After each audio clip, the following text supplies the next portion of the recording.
Баршаңызға қайырлы күн, достар. Бүгін сіздермен қыстың күні кез келген тамақпен қосып жейтін, тәбет ашатын осындай ащы аджига дайындаймыз.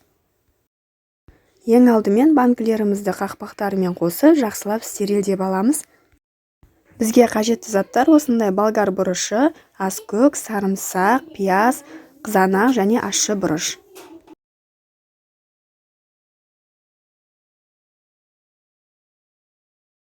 Барлық қоспаларымызды осындай ет тартқыштан өткізіп аламыз.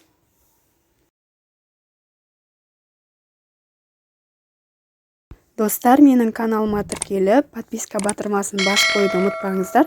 Сіздермен алдағы уақытта өте дәмді рецепттермен бөлісетін боламын.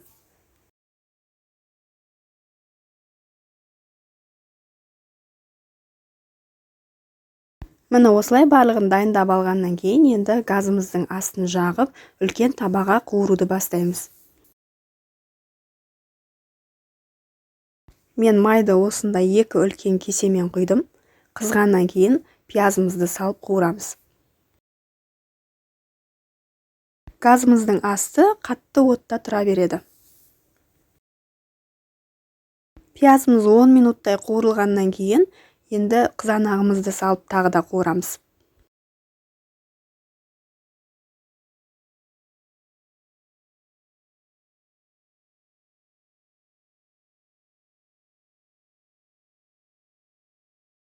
Осылай бір қайнағаннан кейін үстіне ащы бұрышымызды саламыз.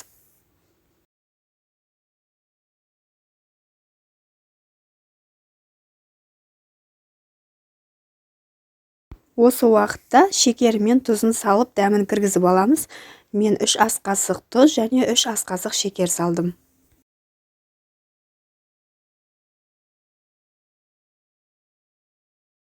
Қайнағаннан кейін үстіне болгар бұрышын салып, енді астын жай қойып, 30-35 минуттай қайнатамыз.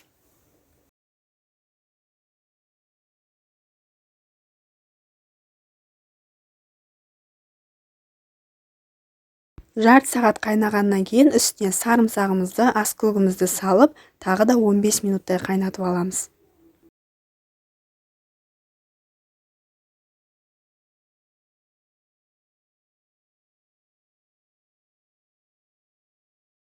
Міне осымен біздің ащы аджигамыз дайын болды. Дайын банкілерімізге құйып, жауып ала береміз. Тура осы рецепт бойынша жасап көріңіздер.